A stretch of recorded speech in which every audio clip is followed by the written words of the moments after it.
right, everybody, before we get into it with our LEARNin Local news, let's thank our sponsor.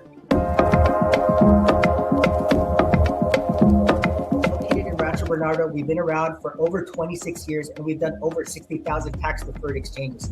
If you don't do a 1031 tax deferred exchange, you could be faced with about 30 to 40% in taxes, right? Wouldn't you rather roll that over to the next property so that you can buy more with it? Well, we're here to give you your options. Let's talk.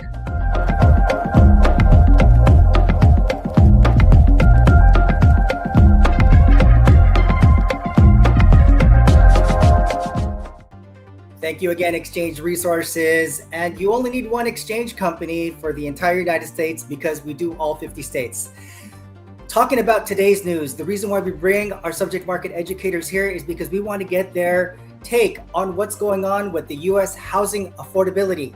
The crisis worsens. So let's talk about that. The food prices, gas prices have gone up, real estate has gone up in leaps and bounds, especially here in Southern California, especially here in San Diego. And a lot of wages are not really keeping up with the prices. And people think that they can't afford it. So they have to change their mentality and figure out a way with their trusted and knowledgeable experts in real estate, just like you all, to guide them through this strategy. What's going on out there? What can they do to change that mentality and really get out there and focusing on trying to get entry into that market and strategize with your help? Well, I think the biggest word that you just said that's so on point is the word strategy. We are wrapping strategy around so many people that come for our assistance here at Sell State Next Gen Realty, and truly a lot of stinking thinking. I love to tell people that. People walk into this office and think one thing and they leave just lighter. They realize like there's hope. We do a lot of hope through housing empowerment sessions, I call them, and things like that we can just influence our community because there's a lot of space. And here's the reality. In today's world, you're going to spend no matter what for housing. Housing is the one cost that never goes away. And I think that's why it drives the biggest stress. But you guys, the housing market in our rental market, there's no relief there either. I was having a conversation with somebody the other day and they were just like, oh my gosh, it's $3,700 to rent a 2-bedroom house. Like, let's look at the buying option again, right? And now we're back into looking at that pre-approval situation for that person. But truly, here's reality. You're going to always be spending. And the question is, who are you spending towards? Because when you're in a rental, you're spending buying somebody else's home. Or you're just getting them cash flow if they've already paid off that home, having that as a long enough investment. Or opposite side of that pendulum, you're going to be spending towards yourself. And one thing I like to tell with my clients, because a lot of people get scared in this space and a lot of anxiety in our world, with our world, just economics. And right now, to me, it's like elementary economics that are going on. And when you look at future, right, what's going to really screw that up are life events causing you to have to move that you couldn't predict anyways. What else? Economic catastrophe, something like 9/11, where we were attacked here on our own country, which took us over 10 years to recover from. Or also government interference. So I would bring us back to like the short sale years, where it sometimes took up to 2 years or even longer to sell your home. That's if the bank approved your sale of your home, right? But those kind of triggers that are ahead in your world as a possibility, don't let that stop you from what you're doing today, because right there is where you're in insanity.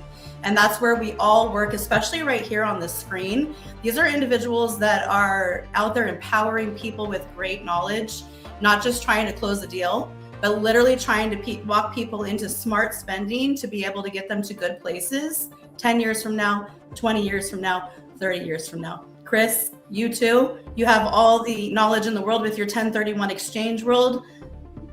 Yeah, absolutely. Yeah, no, very well said. One big thing I took away from that is the strategy. Like you were saying, like people who think they can't get approved for a loan right now because of their credit being too low or not where they need to be with income. They have so many strategies that I know people like Aris and Nicole could help you find. And there's solutions around that. There's different loan products for you. But the other thing you can do is don't be afraid to keep renting while you're improving your circumstance in life, either improving your income or downsizing your house, moving away from the coast, more inland, and just collecting money, fixing your credit score to finally be able to be a homeowner and get away from all the rental madness and actually like put that money into something that you can take out later instead of just paying somebody, like Nicole was saying, their cash flow and just making the money work for you. So What do you think, John or Aris? Mr. Carlsbad. Yeah, you guys all make you guys all make excellent points, and yeah, there's so many things that go into it, but I think there's so many misconceptions out there too, like Nicole is saying as well. People just don't know what they don't know, and what we do, all of us, for a living is we help people move money and make some of the biggest financial decisions that they're going to make in their lives and set them up for success. That's our job. So it's our job to know what these programs are. You can get down payment assistance, even if you don't have money saved for a down payment. We can buy down the interest rate. There's a lot of things that we can do. So the best thing that we can do with you is to have a consultation and see what your options are, so that we can see what the best choices are for you and set you up for success despite what's going on in the market. And the fact is, what the article mentions is we have a shortage of housing supply, especially here in California. I think everybody knows that, but it's kind of hard to understand. What does that actually mean?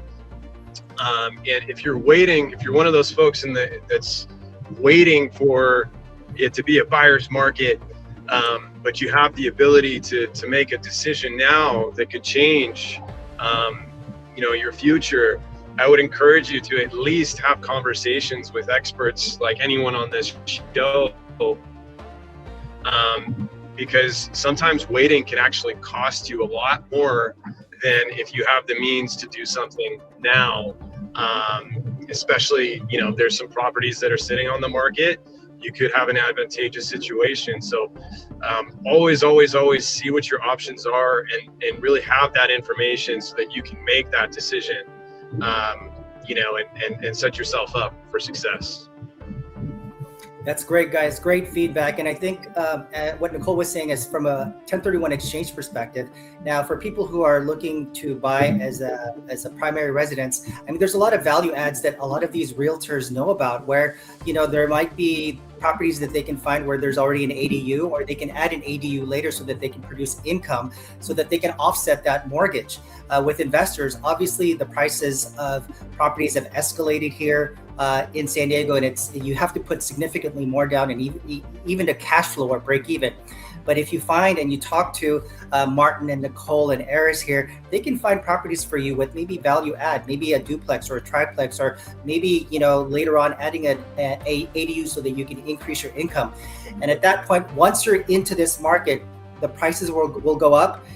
You'll have a good gain that you can utilize for an exchange, so that you can roll that into other properties, maybe in another state, because we've seen significant gains here in San Diego, and a lot of investors need to take advantage of that and buy maybe 1, 2, or 3 more properties.